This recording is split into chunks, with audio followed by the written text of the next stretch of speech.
ఆఫ్ఘనిస్తాన్ మధ్య ఘర్షణలు మళ్లీ తారాస్థాయికి చేరుకున్నాయి. మళ్లీ యుద్ధ వాతావరణం కనిపిస్తోంది. పాకిస్తాన్ జరిపిన వైమానిక దాడుల్లో ఆఫ్ఘనిస్తాన్కు చెందిన 10 మంది మృతి చెందారు. చిన్నారులు సహా ఒక మహిళ, మొత్తం 10 మంది పౌరులు మృతి చెందినట్టుగా తెలుస్తుంది. సివిలియన్స్ లక్ష్యంగా పాకిస్తాన్ వైమానిక దాడులు చేస్తుందంటూ ఆఫ్ఘనిస్తాన్ ఆరోపిస్తోంది. ఈసారి ఆఫ్ఘనిస్తాన్ మంత్రి భారత్లో ఉండగానే మళ్లీ దాడి జరిగింది. గతంలో కూడా ఆఫ్ఘనిస్తాన్ మంత్రి ముత్తాకి భారత పర్యటనలో ఉన్నప్పుడే ఒకసారి పాకిస్తాన్ ఆఫ్ఘనిస్తాన్పై వైమానిక దాడులు చేసే సంగతి తెలిసిందే. తాజాగా మరొకసారి ఆఫ్ఘనిస్తాన్ మంత్రి నూరుద్దీన్ భారత పర్యటనలో ఉన్నప్పుడే మళ్ళీ పాకిస్తాన్ రెచ్చిపోయింది. ఆఫ్ఘనిస్తాన్లోని కోస్ట్ ప్రావిన్స్, అలాగే కునార్, అలాగే పాక్టికా ప్రావిన్స్లో మళ్ళీ వైమానిక దాడులు చేసింది. కోస్ట్ ప్రావిన్స్లో చేసిన వైమానిక దాడుల్లో 9 మంది చిన్నారులు, ఒక మహిళ సహా మొత్తం 10 మంది పౌరులు మృతి చెందినట్టుగా తెలుస్తుంది. అయితే ఈ దాడులకు ప్రతీకారం తప్పదంటూ ఆఫ్ఘనిస్తాన్ హెచ్చరిస్తున్న పరిస్థితి కనబడుతోంది. మొన్న పెషావర్లో జరిగిన ఆత్మాహుతి దాడులకు ప్రతీకారంగానే పాకిస్తాన్ ఈ వైమానిక దాడులు జరిపినట్టుగా తెలుస్తుంది. మొత్తం మీద పాకిస్తాన్ ఈ దాడుల నేపథ్యంలో మరొకసారి ఇరు దేశాల మధ్య యుద్ధ వాతావరణం కనిపిస్తుంది. గతంలో కూడా పాకిస్తాన్ గత అక్టోబర్లో పాకిస్తాన్ ఆఫ్ఘనిస్తాన్ మధ్య యుద్ధం జరిగింది. 4 రోజుల పాటు జరిగిన ఈ యుద్ధాన్ని అమెరికా జోక్యంతో, ఖతర్, టర్కీ మధ్యవర్తిత్వంతో కాల్పుల విరమణ ఒప్పందం జరిగింది. అయితే కాల్పుల విరమణ ఒప్పందానికి తూట్లు పొడుస్తూ పాకిస్తాన్ మళ్ళీ ఆఫ్ఘనిస్తాన్పై వైమానిక దాడులు చేసింది. ఏకంగా ఈసారి జరిపిన వైమానిక దాడుల్లో 9 మంది చిన్నారులు మృతి చెందారు. ఇది పూర్తిగా నియమాల ఉల్లంఘన అంటూ ఆఫ్ఘనిస్తాన్ ఆరోపిస్తుంది. గతంలో జరిగిన వైమానిక దాడుల్లో కూడా 3 క్రికెటర్లు మరణించారు.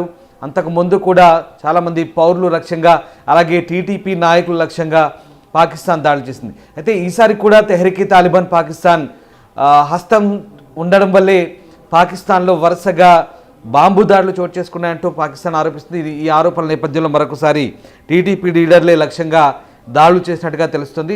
మొత్తం మీద 3 ప్రావిన్స్లో కూడా భీకర వైమానిక దాడులు చేసింది. ఈ నేపథ్యంలో ప్రస్తుతం 10 మంది మృతి చెందినట్టుగా తెలుస్తోంది. పెషావర్ ఆత్మాహుతి దాడికి ప్రతీకారంగానే ఈ దాడులు కొనసాగినట్టుగా సమాచారం అందుతోంది. మొత్తం మీద ఆఫ్ఘన్ ప్రభుత్వ ప్రతినిధి చెప్తున్న అంశాల ప్రకారం కనీసం 10 మంది పౌరులు మృతి చెందినట్టుగా తెలుస్తుంది. వారిలో 9 మంది చిన్నారులే ఉన్నట్టుగా తెలుస్తుంది. తాత్కాలిక ఆఫ్ఘన్ ప్రభుత్వ ప్రతినిధి జబీయుల్లా ముజాహిద్ తన సోషల్ మీడియా ప్లాట్ఫామ్లో కొన్ని హెచ్చరికలు చేశారు. సరైన సమయంలో అవసరమైన ప్రతిస్పందన తీసుకుంటామన్నారు. పాకిస్తాన్కు తగిన బుద్ధి చెప్తామన్నారు. ఆఫ్ఘనిస్తాన్లోని పాక్టికా, కోస్ట్, అలాగే కునార్ ప్రావిన్స్లో పాకిస్తాన్ దళాలు నిన్న రాత్రి అంటే సోమవారం రాత్రి నిర్వహించిన వైమానిక దాడులు ఆఫ్ఘనిస్తాన్ సార్వభౌమాధికారంపై ప్రత్యక్ష దాడి, అలాగే పాకిస్తాన్ అధికారులు అంతర్జాతీయంగా గుర్తించబడిన నిబంధనలు ఉల్లంఘించి ఈ దాడులు చేసినట్టుగా ఆఫ్ఘనిస్తాన్ ప్రతినిధి జబీయుల్లా ఆరోపిస్తున్నారు. పాకిస్తాన్ దళాలు చర్యలు ఏం సాధించవని, లోపభూయిష్ట నిఘా సంస్థలతో నడిపే కార్యక్రమాలు ఉద్రిక్తతలను రేకెత్తిస్తాయంటూ పాకిస్తాన్ పాలన యొక్క వ్యవహార శైలిని ఆఫ్ఘనిస్తాన్ ఎత్తిచూపుతోంది. మొత్తం మీద కాబుల్ తన భూభాగాన్ని రక్షించుకునే హక్కును కలిగి ఉందని, అలాగే తగిన సమయంలో తగిన బుద్ధి చెప్తామంటూ ఆఫ్ఘనిస్తాన్ ప్రతినిధి చెప్తున్నారు. ఇస్లామిక్ ఎమిరేట్ ఆఫ్ ఆఫ్ఘనిస్తాన్ ఈ ఉల్లంఘనను, అలాగే నేరపూరిత చర్యలను తీవ్రంగా ఖండిస్తున్నట్టుగా చెప్తోంది. ముఖ్యంగా తుర్కీ మధ్యవర్తిత్వంతో మొన్న జరిగిన కాల్పుల విరమణ ఒప్పందాన్ని పాకిస్తాన్ తూట్లు పొడిచిందంటూ ఆఫ్ఘనిస్తాన్ ఆరోపిస్తుంది. మొత్తం మీద పాకిస్తాన్ జరిపిన ఈ దాడులపై మరొకసారి ఆఫ్ఘనిస్తాన్ కూడా తీవ్రంగా స్పందించే అవకాశం కనిపిస్తోంది. గత అక్టోబర్లో జరిగిన పరస్పర దాడులు మనకు తెలిసిందే. దాదాపు 4 రోజుల పాటు 2 దేశాల మధ్య భీకర యుద్ధం జరిగింది. పాకిస్తాన్ తొలుత వైమానిక దాడులు చేసింది. పాక్టికా ప్రావిన్స్, కాబూల్ పరిసర ప్రాంతాల్లోని పాక్టికా ప్రావిన్స్లో జరిపిన అప్పటి దాడుల్లో చాలామంది చనిపోయారు. అయితే టీటీపీ చీఫ్ మసూద్ లక్ష్యంగా తాము దాడులు చేశామని పాకిస్తాన్ చెప్పింది. కానీ మసూద్ తాను క్షేమంగా ఉన్నట్టు కూడా కొన్ని ఆడియోలు, వీడియోలు కూడా రిలీజ్ చేశాడు. అంతేకాదు దాడులకు ప్రతీకారంగా పాకిస్తాన్ చెక్ పోస్టులపై ఆఫ్ఘనిస్తాన్ సైన్యం భీకర దాడులు చేసింది. అంతేకాదు ఆఫ్ఘనిస్తాన్ చేసిన దాడుల్లో పాకిస్తాన్ సైనికులు పూర్తిగా లొంగిపోయారు. పాకిస్తాన్ చెక్ పోస్టులన్నీ కూడా పూర్తిగా ధ్వంసమైన పరిస్థితి.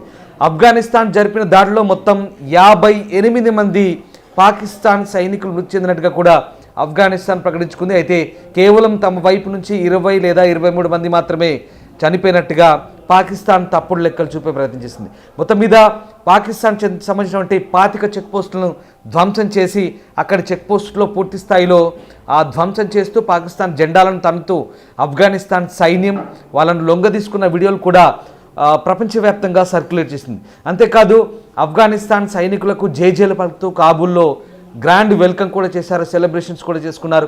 ఆ వీడియోలు కూడా సోషల్ మీడియాలో వైరల్గా మారిన సంగతి తెలిసింది. అది జరిగిన తర్వాత మరొకసారి పాకిస్తాన్ దొంగ దెబ్బతీసింది. ఆఫ్ఘనిస్తాన్లోని కాబూల్ పరిసర ప్రాంతాల్లో జరిపిన వైమానిక దాడుల్లో 3 క్రికెటర్లు మృతి చెందిన సంగతి తెలిసిందే. దానికి ప్రతీకారంగా మళ్ళీ ఆఫ్ఘనిస్తాన్ జరిపిన దాడుల్లో పాకిస్తాన్ సైనికులంతా కూడా తల వైపు పరుగులు పెట్టారు. మొత్తం మీద పాకిస్తాన్ సైనికులు 58 మంది మృతి చెందారు. ఈ మొత్తం వ్యవహారాన్ని కూడా తుర్కీ, ఖతర్ మధ్యవర్తిత్వంతో చెక్ పడింది. ఖతర్ జోక్యంతో ఒక్కసారిగా ఇరు దేశాల ప్రతినిధుల మధ్య చర్చలు కూడా జరిగాయి. పాకిస్తాన్ రక్షణ మంత్రి ఖ్వాజా ఆసిఫ్ కూడా ఈ చర్చలకు హాజరయ్యారు. అలాగే ఆఫ్ఘనిస్తాన్ చెందిన తాత్కాలిక ప్రభుత్వ ప్రతినిధులు కూడా ఆ చర్చల్లో పాల్గొన్నారు. తుర్కీ మధ్యవర్తిత్వంతో ఇరు దేశాల మధ్య సీజ్ ఫైర్ కూడా జరిగింది. కానీ ఈ సీజ్ ఫైర్ను ఉల్లంఘిస్తూ తాజాగా పాకిస్తాన్ మరొకసారి కోస్ట్ ప్రావిన్స్, ఆగ్నేయ ఆఫ్ఘనిస్తాన్ సంబంధించినటువంటి కోస్ట్ ప్రావిన్స్, కునార్ ప్రావిన్స్, అలాగే కాబూల్కు పరిసర ప్రాంతాల్లో ఉన్న పాక్టికా ప్రావిన్స్లో మళ్ళీ వైమానిక దాడులు చేసింది. అయితే ఈసారి జరిపిన వైమానిక దాడుల్లో 9 మంది చిన్నారులు మృతి చెందారు, 1 మహిళ మృతి చెందింది. ఇది పూర్తిగా యుద్ధ నియమాలకు ఉల్లంఘించినట్టుగా ఆఫ్ఘనిస్తాన్ ఆరోపిస్తుంది. అంతేకాదు ఆఫ్ఘనిస్తాన్కు సరైన సమయంలో సరైన బుద్ధి పాకిస్తాన్కు సరైన సమయంలో సరైన బుద్ధి చెప్తామంటూ ఆఫ్ఘనిస్తాన్ తీవ్ర స్థాయిలో హెచ్చరికలు కూడా జారీ చేసిన పరిస్థితి. దీన్ని బట్టి మరొకసారి ఆఫ్ఘనిస్తాన్ పాకిస్తాన్ మధ్య యుద్ధ వాతావరణం నెలకొనే అవకాశం ఖచ్చితంగా కనిపిస్తోంది. గతంలోనే భీకర యుద్ధం జరిగింది. అంతేకాదు పాకిస్తాన్కు భారీ డ్యామేజ్ కూడా జరిగింది. ఈ మొత్తం వ్యవహారానికి సరిహద్దు వివాదాలే కారణంగా తెలుస్తోంది. సరిహద్దు వివాదాల గురించి ఒకసారి మనం పూర్తి స్థాయి నేపథ్యాన్ని కనుక చూసుకుంటే కనుక డ్యూరాండ్ లైన్, బ్రిటిష్ హయాంలో గీసిన ఆ గీత, డ్యూరాండ్ లైన్ ఏదైతే ఉందో సరిహద్దు గీత వెంబడి పాకిస్తాన్ అలాగే ఆఫ్ఘనిస్తాన్ మధ్య గత కొద్ది సంవత్సరాలుగా గొడవలు జరుగుతున్నాయి. ముఖ్యంగా ఆఫ్ఘనిస్తాన్ అక్కడ చెక్ పోస్టులను ఏర్పాటు చేయడం డ్యూరాండ్ లైన్ వెంబడి పాకిస్తాన్కు ఏమాత్రం నచ్చలేదు. అది కంటెంప్ట్గా మారుతుంది. దీంతో పాకిస్తాన్ ఆఫ్ఘనిస్తాన్పై వరుస దాడులు చేస్తుంది. అంతేకాదు ఏకంగా వైమానిక దాడులకు దిగుతుంది. అయితే ప్రతిసారి కూడా పాకిస్తాన్ ఆఫ్ఘనిస్తాన్పై జరుగుతున్న ఈ వైమానిక దాడులు ప్రతిసారి కూడా ఆఫ్ఘనిస్తాన్ చెందిన మంత్రులు, తాత్కాలిక ప్రభుత్వ ప్రతినిధులు ఎవరైతే ఉన్నారో వాళ్ళంతా కూడా భారత్లో పర్యటన చేసినప్పుడే, గతంలో కూడా ఆఫ్ఘనిస్తాన్ విదేశాంగ మంత్రి ముత్తాకి భారత్ పర్యటన చేసినప్పుడు కూడా అప్పుడు పాకిస్తాన్ ఆఫ్ఘనిస్తాన్పై దాడి చేసింది.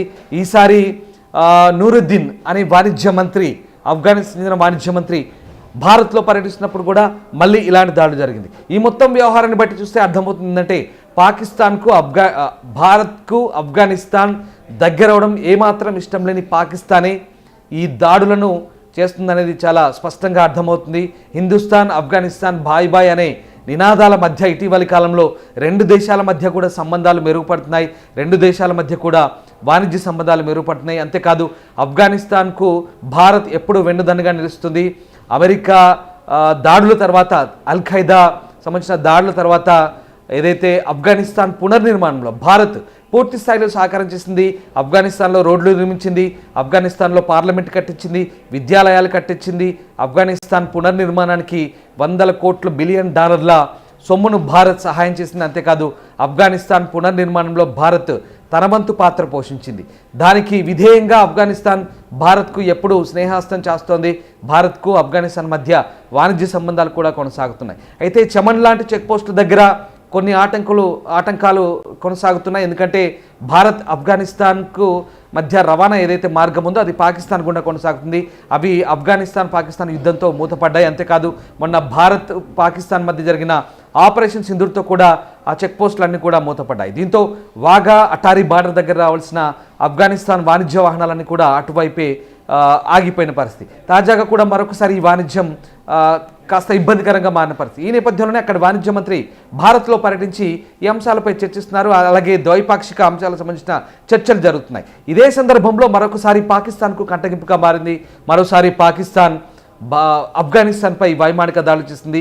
దీనికి మొన్న పెషావర్లో జరిగిన ఆత్మాహుతి దాడిని సాకు చూపుతూ ఈ దాడులు చేశామని చెప్తోంది.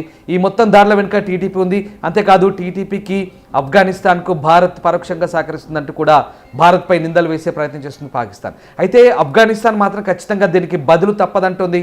ఎట్టి పరిస్థితుల్లో సరైన సమయంలో సరైన జవాబు చెప్తామంటూ పాకిస్తాన్కు హెచ్చరికలు జారీ చేస్తుంది. మొత్తం మీద ఒకప్పుడు హార్డ్ కోర్ టెర్రరిజాన్ని నమ్ముకున్న తీవ్రవాదులుగా చలామణైన ఆఫ్ఘనిస్తాన్తో పాకిస్తాన్ అనవసరంగా గోక్కుంటుందనే వాదనలు కూడా వినిపిస్తున్నాయి. ఖచ్చితంగా పాకిస్తాన్కు ఈసారి ఆఫ్ఘనిస్తాన్ గట్టి బుద్ధి చెప్పే అవకాశాలు కనిపిస్తున్నాయి. ఏదేమైనా పాకిస్తాన్ ఆఫ్ఘనిస్తాన్ మధ్య తలెత్తిన సరిహద్దు వివాదాలు రోజు రోజుకు ముదురుతున్నాయి. ఇవి ఎప్పుడు చల్లబడ్డాయి అనుకుంటున్న వివాదం మళ్ళీ రాజుకుంటుంది. చిలికి మళ్ళీ గాలివానగా మారే అవకాశం కనిపిస్తుంది. మరొకసారి పూర్తిస్థాయి యుద్ధంగా మారినా ఆశ్చర్యపోవాల్సిన అవసరం లేదని నిపుణులు కూడా ఈ అంశాన్ని పూర్తి స్థాయిలో గమనిస్తున్నారు. మరోవైపు ఈ మొత్తం పరిణామాలన్నీ కూడా భారత్ మాత్రం నిశ్చితంగా గమనిస్తోంది.